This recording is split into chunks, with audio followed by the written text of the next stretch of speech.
Hello everybody, good evening and welcome to the United Stand. Manchester United defeat Aston Villa 3-2 in a Boxing Day thriller. Knockout blow for Aston Villa.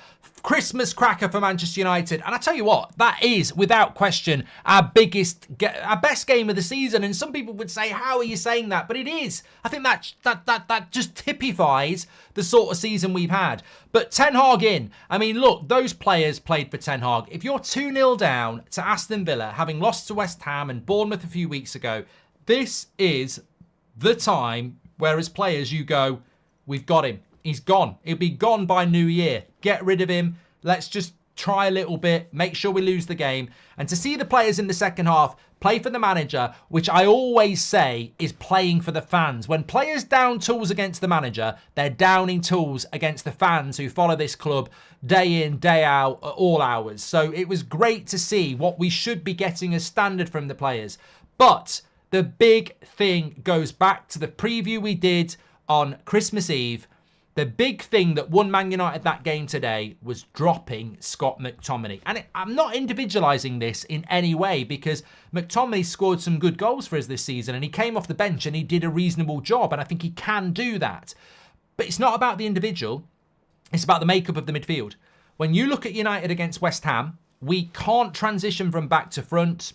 McTominay's playing too high. Bruno's having to come deep. Mainoo's left on his own. You look at the midfield today. Bruno plays as a 10 because Eriksen's used to playing with Bruno last year and Bruno knows he can trust Eriksen to work with Mainoo, allowing Bruno to get in positions where he can feed Rashford, Garnacho, Højlund. And that's exactly what happened. Bruno's not playing as a fucking CDM because Mainoo's on his own. Bruno's allowed to be an attacking midfielder because Eriksen knows what he's doing. The inclusion of Eriksen tonight was biblical at a religious time of year because it's Christmas, but it made such a difference. And if you didn't see that, then you need to go back and watch it and you'll understand about the tactical side of football because that's what we've been moaning about for weeks about McTominay. If he doesn't score, what does he do? He's not really good at tackling. He's not good on the ball. He doesn't transition the play and he wanders into Rasmus's area. Rasmus had a lot more freedom tonight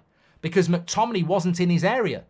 I mean, that goal, McTominay comes on, he's right near him again. It's a corner, to be fair. You can't moan about that. But Rasmus had a lot more space because Bruno won't go into Rasmus's area and McTominay wasn't there to do it. And Eriksen's there, helping Mainoo. And I want to say as well, Kobbie Mainoo was brilliant tonight, but you won't have noticed it because Kobbie Mainoo did what Michael Carrick used to do. The unsung hero role of just sweeping up and feeding those players in front of him. That midfield three will not win a league title. It might not even win an FA Cup. But it's a huge step forward on what we've been doing for the last week. The game is won and lost in the midfield. And Man United today had the right setup. And if Erik Ten Hag keeps doing that, then we've got a great chance of having something to build upon. If he goes back to the McTominay thing, then we will obviously regress back to where we were. Eriksen's inclusion was so important on three levels. One, Eriksen knows how to do that role and help Mainoo. Two, it makes Bruno not track back and stay where he's dangerous. And three, it allows Rasmus to have more space. So it worked really well. But I think that I also think that,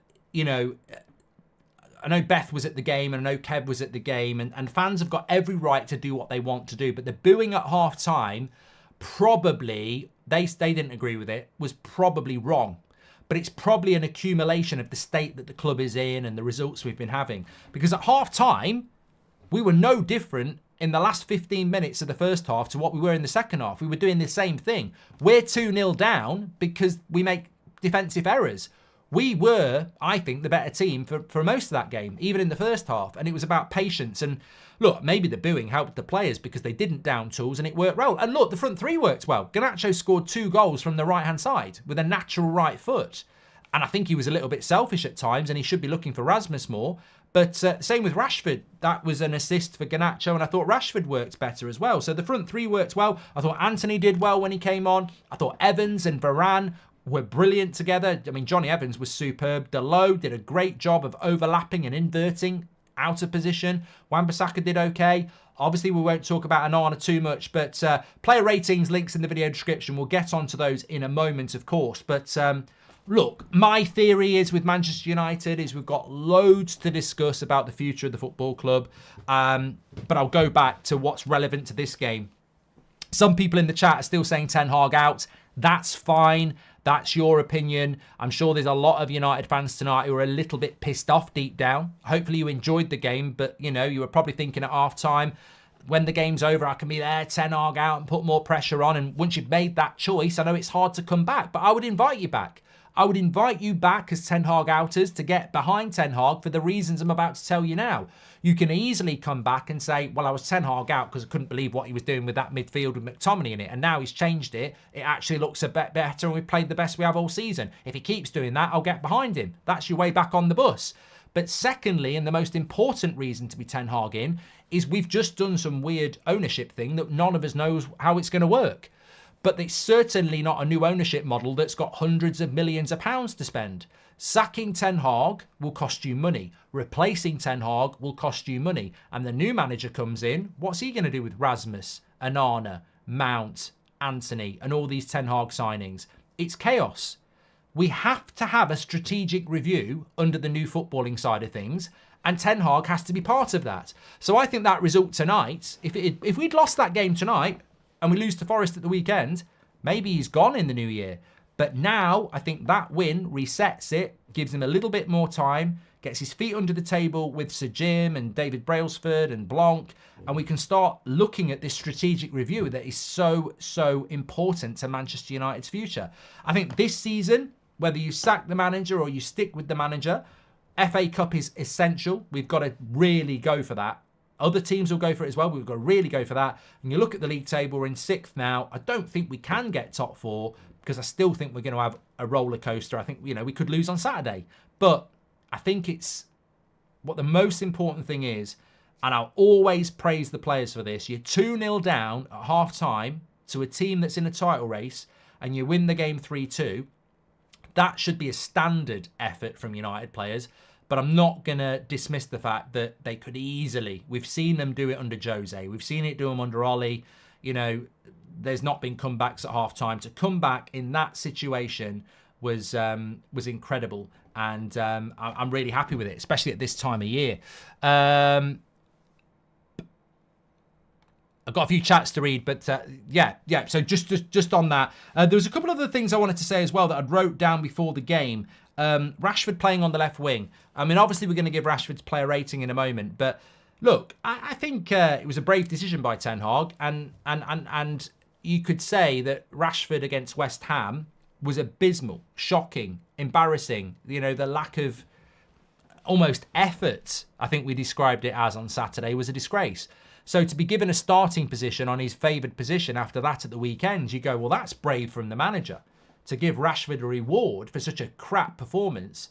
But I think he did it because, as we saw, Man United broke the record in the first half for the amount of times offside in a half of football in the Premier League this season. Villa play a very high line. Marcus Rashford's the quickest player we've got. So I think what Ten Hag did was Rashford has to be in my front line for his pace. And we saw that. And I thought Rashford had a reasonably good game. I do. So there's a lot of people who've written Rashford off. I obviously like Rashford. I've said that for years. But the criticism is valid. It's very valid. And consistency is the problem. And he's been consistently bad this season. His attitude's not been the best. It doesn't seem to be the best from his demeanour. But what I've always been consistent with, and I think many of you will agree with me, he's not a right winger. He's not a centre forward. His best position is from the left. And you're either selling him, dropping him, or playing him. We're not selling him. Dropping him causes a problem because he's the best paid player at the club. So we've got to find ways to get Marcus Rashford into this team. And what Ten Hag did today is he found a way to get him in the team and get Garnacho in the team, and it worked. It's so simplistic as a fan to say, just bench him, get rid of him. We've just given him a massive contract on 350k a week. It's a problem you've got to solve, and you can't solve the problem by ignoring him, dropping him, loaning him, or anything like that. The problem to be solved is to get him into the team. And that's what Ten Hag did today. And he put the work in. Now, what's he going to do against Forest? Let's just take, and I think it's the same as everything, isn't it? It's what happens tomorrow. It's what happens in the next game. Let's just have a quick chat. I wonder what Ricky's going to say. We miss McTominay. Mate, I can't wait for the forum after me. I mean, look, I know I'm the main event. I'm only joking. I watch the forum as soon as I finish anyway. I go and get a drink, and I will tonight. I love the forum, and I'm going to love it tonight because you got Faz, who's Ten Hag out. You got Ricky, who thinks McTominay's fantastic and doesn't like Bruno. You got Beth, who's a big fan of Onana. So it's going to be really interesting, and I love it. It's all about opinion, just like it is in the chat. Players have confidence to press, as we have Varane, says Liam. I wonder what Ricky will say. We've done that one from Mr. J. I know it's unrelated, but opinions on Bournemouth, and do you think they can do what Brighton did last year, says Phil? They're doing great at the moment. Apparently player ratings are down, says Asher. Scott McGee, welcome to the Members Club. Sanjay says, like Sir Alex used to say, the football, bloody hell. What an enjoyable game it was, though, Sanjay. What an enjoyable game. Welcome to the Members Club, Jeffrey. This win meant so much. Cried in happiness after such a long time, says RHK. United did something spectacular during the second half. Erik ten Hag was cooking on the half-time team talk, says JF. That style of player was exactly what Eriksen brings, says Sam. And United can play like this every week or not. Today they were fighting for their contracts and existence, says Mandalorian. Player ratings also from John and Cop. Okay. Well, I'm sure it will settle down in a minute. It's probably just got a lot of people on it. We're so much better without McTominay in the team, says Lee. Nick Warren says, what do we do to getting a level of consistency? Look, that's why I'm looking forward to the next game. You always want to see whether we can carry it on.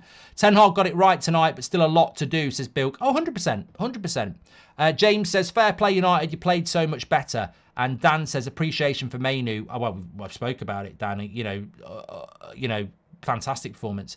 That was a beautiful comeback, says Isaiah. Best 45 minutes all season. Hoyland deserved that, says Paul. United games are not for the faint-hearted, says Abarib. And Gabia Gonglahor can hold that, says Jeff. Put some respect on Evan's name. I've already said he played well, Tony. And Merry Christmas, everyone, says Juno. If we keep this up, I'll finally call this start of a work in progress, says Tom. And the number 7 shirt has to be taken off Mount and given to Garnacho. The boy has what it takes, says John. Onana has been awful, but the save from Diaby was huge. Hopefully he can turn it around, says George. Well, we're going to talk about individual player ratings in a moment, but let me just say as well, Rasmus tonight. I know we're going to give his player ratings, but I called it. I tweeted it at 2-2. What price a goal on Rasmus? He's worked so hard today. Jabo, thank you very much for your super chat, and welcome to Members Club, Kasim. I'm just so pleased for Rasmus because he's had, he scored goals in the Champions League. He was the top scorer in the Champions League at one point. He's not a flop, but this obsession about a Premier League goal has been something that's been weighing heavily on him and the club, I think. And the goal, he took it so well, but I knew he'd score goals. I believe in this player, and we are a better team with him in it than we are without it. We saw it against West Ham. When he went off, we couldn't pressure their centre-backs the way Rasmus does it, and he brings a lot to the team. He's raw. His link-up play sometimes is a little bit off. I accept that, but he's a work-in-progress player. Imagine what he's going to be next season. We've got to take the rough and praise the smooth, and I think with Rasmus, that's exactly what we have to do. I think it's so very, very clear. And I think with the team tonight as well, Varane in the team makes such a difference because he's so good. Watkins never had a spliff. I did a sniff. I hope he didn't have a spliff. I didn't even know Ollie Watkins was playing. I really genuinely didn't know he was playing. That's how well Johnny Evans and Varane did with him. We deserved to win that game. We deserved it. Good effort by the team, but Onana still needs to go, says James. Well, the Onana thing, we'll talk about it now, but it really doesn't hit as hard. This season has been mad in so many ways. If I wanted to list them all, I'd need my own channel, says Michael. Hi Mark, hope you and your family had a great Christmas. What a fantastic game, says Michael. And still want Ten Hag gone. That Villa High line played into our hands, says Marvin. And I think, what I will say is, this is the biggest thing I can say about this, because we know it. If I could speak to Ten Hag or the players and send them a message, I would say, don't over-egg the pudding. You've lost to Bournemouth, you've lost to West Ham, you've lost to Palace, you've lost to some right shit. We're out of Europe. This is still a really bad season. And we're not about to celebrate beating Villa FC Cup. We will celebrate it if you take this performance into the Forest game and then the Wigan game and then the game after that. That's your challenge. Don't start putting winning team pictures up. Don't start going, get on Instagram because now's the time to grow. This is about a step. We lost to West Ham the day before Christmas Eve. We've got to take this performance into the next one or it means nothing. And that's the most important thing. The danger with the United. I mean, look, the one I always go back to is, and this will resonate because of the result tonight, Man United at the Etihad, City just need to beat us and they win the Premier League that day. They're 2-0 up at half-time. Manchester United come out second half and play like that. They beat City 3-2 from 2-0 down at the Etihad and the Premier League doesn't get presented to City. Brilliant performance. Everyone's going, oh, well done. If we can take this into next season, we couldn't take it into next week. We lost to West Brom at Old Trafford the next week and West Brom got relegated. That's what we do. So this is what I'm saying. Tonight was good. But the one thing United struggle with is consistency. Can we take tonight into the weekend? And that's the question. I'm not going to over-celebrate it. I enjoyed it. But look, the big thing is, before we do the player ratings, the big thing is that what we have here with United is a very simple equation. And I think you're fantastic on this channel. You know I do. And I think we analysed the game. And I thought that the Villa game, the Villa preview that we did on Christmas Eve was one of the best previews we've done. There was like 3 or 4 minutes talking about how we don't look after the ball. We're one of the only teams in the league that doesn't look after the ball. Everybody else does. And what did we do tonight? We looked after the ball. What was the title of the preview for the Villa game? Drop Scott McTominay. And that sounds very victim-led and it sounds very individualistic. But Scott McTominay doesn't pick himself. I don't mind McTominay coming on for the last 20 minutes. He did that against Brentford. He scored 2 goals. I don't mind him coming on today because Mainoo's tired. That's fine. That's a squad game. But Scott McTominay shouldn't start in our midfield because if he does, there's no balance. The defence and the attack become foreign, foreign countries. It's like England and France. There's an ocean between it. So the Eriksen pick today was what it was all about. And that's on the manager. That's not on Scott McTominay. Scott McTominay cannot be held up as the reason United have been bad. That's Ten Hag's selection. That's not Scott McTominay's fault. Eriksen today was why we won that game. Imagine that game that Eriksen's on the bench and McTominay plays. Different game, we lose. Villa win the game because they win the midfield battle. And that's as simple as it is. But it's not just Eriksen for McTominay. It's because Eriksen will look after Mainoo and allow Bruno not to look after Mainoo and play in the areas where he can cause the damage. And obviously, RASMUS benefits because he hasn't got McTominay trying to run into his space all the time. And, one substitute can make 4 changes if it's a substitution that moves 2 or 3 players around. And Eriksen for McTominay wasn't replacing 1 player. It actually made 4 or 5 things different. And that's like changing half your team. Mojo's just gifted 20 memberships. What a legend. And when we get Casemiro and Martinez, we will look much better. Maybe this is our turning point, says Regish. Well, look, we could have... Sky got man of the match 100% correct. 100%. It was RASMUS, says Thomas. Well, let's see what you're going to do. But let's just remember as well, you've got Martinez and Casemiro back by the middle of January. We've got Forest on Saturday. We've got Wigan. And then I think then it will be the middle of January, which is Spurs. So we've been through quite a hectic period.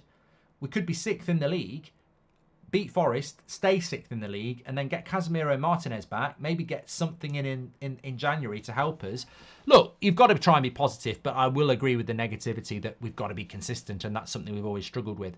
Right, let's do the player ratings. This is Manchester United. Old Trafford was with us tonight, says Dut. Well, it was great to see the fans like that as well, wasn't it? 5 for me, bit generous. Look, it's in the past. What I would say about Onana is it doesn't matter tonight.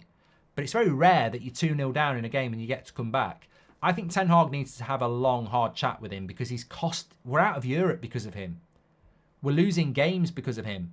And we could have lost today. It doesn't matter who you are. If you've got a goalkeeper that's costing you goals, soft goals, you can't. It's almost like being 1-0 down before you've even started. And look, he should have done better against Bowen against West Ham. He should have cleared him out. And that first goal today is just unbelievable. So, look, it should have been 0-0 at half-time. We should have been winning that game 2 or 3-0. But, look, we won the game. Let's see what happens. I don't think he's going to drop him, but he's off to the AFCAN anyway. So maybe it's not a bad idea to play Binder against Forest, but I think he'll wait till Wigan. Wan-Bissaka I thought was okay today. I'll give him a 6. Didn't really get forward much, but yeah, I think Wan-Bissaka's not playing as well as he was at the moment. I don't know what it is with Wan-Bissaka at the moment. Varane, I give him a 6.5. I agree with that. Thought he was really good. Johnny Evans, I give him a 6.5. Yeah, some of you give him a 7. I thought those two probably deserve higher scores, but Villa didn't do anything. So, and I think they kept them very, very quiet. Delo, I'd give him a 6.5 as well. Again, I thought he gave so much support to Rashford. He made a few mistakes, but I thought Delo played really, really well tonight as well. And his energy inverting into the midfield, you could visibly see that as well. So I thought he played well. Mainu, 6.5 for me as well. Some of you give him a 7. I don't agree. You know what? Actually, I would give him a 7. You know why? He's 18 years of age and he's holding a midfield in the Premier League against a team in a title race. And you're right. You know, you've got to boost it up. He should not be treated the same as everybody else because he's 18 years of age. I thought he was fantastic today. And he reminded me a lot of Carrick, not in the way that he plays. He's more mobile than Carrick. His passing range isn't as good as Carrick. And obviously he hasn't got the authority of a Carrick to, run a game completely. But he reminded me of a sort of a Carrick or a Rodri or a Kimmich or whatever you want to call it, in the sense that he was a holding midfielder. He was a holding midfielder who did his job intelligently and was a platform for those in front of him. And you can't have that. You can't give confidence to Eriksen and Bruno if you haven't got a player that they're confident in. And that's the ultimate respect you can give to Mainu, is that he is not somebody that they're looking at in that team and going, he's an 18-year-old, amateur. He's not. He's playing with authority beyond his years. What a win. Proud of 2 Danish players, says Mads. Thanks, mate. Thank you very much. Hope you're enjoying your Christmas as well. Eriksen, I thought, was certainly a 7, maybe even a 7.5 tonight. If you didn't get the Eriksen performance, then, you don't get football, really. It made such a difference. Such a difference. Whether it was a subtle difference or not, it shouldn't be subtle. It was literally the game-changing change from the West Ham game. What we've spoken about. Bruno, I'd give him a 7.5 tonight. The thing about Bruno is he's a divisive player, isn't he? Some people don't like him. Some people do like him. But I thought Bruno tonight was just, again, Eriksen takes the credit because he's the one stopping Bruno from defending. But Eriksen frees Bruno to run the show. And if we could have stayed onside, he could have ended up with 4 assists. I thought Bruno was fantastic tonight. The amount of people giving Bruno a 5 or a 6 is incredible. And I think that's down to agenda, which I already called out. I thought Bruno tonight was massively important. And we've just won 3-2. So I'm struggling to see how Manchester United fans are criticising Bruno Fernandes when we've just won from 2-0 down, 3-2. He's the number 10 and he's the captain. And yet he apparently had a bad game. Yeah, struggling with that one. Garnacho, 8 tonight. The only thing that I was going to give him an 8.5. The only reason I would give him an 8.5 is because I think there were opportunities where he could have played other people in. Probably going for the hat trick when he should have played Anthony in. But before that, I still think there's a selfishness to Garnacho's game that he can eradicate and still score goals. But that's the innocence of youth. To go from left wing to right wing and perform better than you have on the left wing. What a season Garnacho's having, by the way. He's already had that goal against Everton. Fantastic player. Frightening what he can do. He is definitely the most talented player we've had at this club in a very long time. Probably since Ronaldo. His ceiling is terrifying. At 19, even in a year, I've seen him go from one level to another level. If he does it again next year, he'll still only be 20. He is frightening what he's going to do as he gets older and older and more mature and more, more developed. Rashford tonight, I'd give him 6.5. You can't give him a 7 just for an assist. But considering Rashford performances have been 3s and 4s, I think that's a great performance from Rashford tonight. You're not going to go from what he did at the weekend to a 9. He's going to have to build back to that. But I think there was a lot of encouragement in Rashford's performance tonight. You know, that cross to Garnacho, I wouldn't have been surprised in the past if he'd have had a shot. He seemed to be more intuitive. He seemed to be more in tune with his team as a teammate. And I think there's the foundations there for Rashford to work his way back. I think the goals need to come, but he should start against Forest now in the same front three. And I think that you know, that sort of completes the trio, really. I would give RASMUS an 8 tonight. I'd give him like 5 points for a goal. No, but I think that there's something in that front three. There's something in that front three now with Rashford and Højlund and Garnacho, but it's whether they can take it into the next game. They've got to learn the trust. They've got to learn the relationship. They've got to learn to work together. You're stronger together. There's no point throwing your hands in the air when someone doesn't give the pass or make the run. You're stronger together, and they've got to be lethal as a front three, in tune with each other. And I think there was hope for optimism there, but it depends what happens in the next game. But on RASMUS, as I said, the work he puts in is incredible, and the goal he took was actually not easy. You know, there's players in the way. He's hit it in off the post. And I think we're all pleased for RASMUS. Fantastic. Don't forget to smash a like on the video, by the way, because it'd be great to hit 10,000 likes on this one. It's been a special night. Loved the watch along, and it's been a fantastic result for United. Give McTominay a 6. Anthony a 6. Not man of the match. No. 6. Not man of the match. Not man. Oh, no, actually. He can have a 6. He can have a 6. He can have a 6.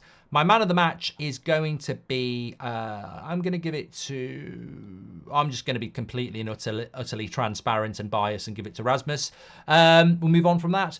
Ten Hag tonight, I'd give him a 7.5. Yeah. Look, I've been marking him down for picking Garnacho. Sorry, not Garnacho. I've been marking him down for picking McTominay. I'm certainly not going to mark him down for dropping McTominay and putting Eriksen in there. And it worked. And I think the half-time talk was obviously very good, because those players could have easily left him and gone, you're going to lose your job, I'll still be here tomorrow. So I thought Ten Hag got it spot on today, deserves the credit. Obviously, I'll give him a 7 for that. Man of the match, no surprises. 85% of you went with Garnacho, and obviously, logically, he deserves it. So make sure you smash a like on the video for him, because there is no way on earth that Garnacho didn't deserve that tonight. A fantastic performance for him, and obviously very, very happy indeed, especially on the right-hand side. And look, I thought Anthony came on. I thought Anthony, well, he did come on. I thought Anthony came on. I thought he was bright. I really, really do. And you want competition for places. Also, we're going to pick up injuries. We are going to pick up injuries. So, look, it's not, I think we need to get out of this mindset of, you know, favouritism, when ultimately you're going to have situations where people are going to have to come off, and the subs worked well today as well. They did. Anyway, look, I'm excited. I'm sure you're all excited as well. We've got the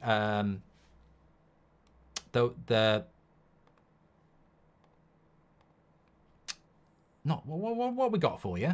What we got for you? We've got the forum, the fan forum. Ricky's on, Faz is on. What have they got to say? Ricky loves McTominay, doesn't like Bruno. Faz wants Ten Hag out, and Beth loves Onana. What have they got to say? I can't wait to see. I can't speak. I'll see you over there. Thanks for watching.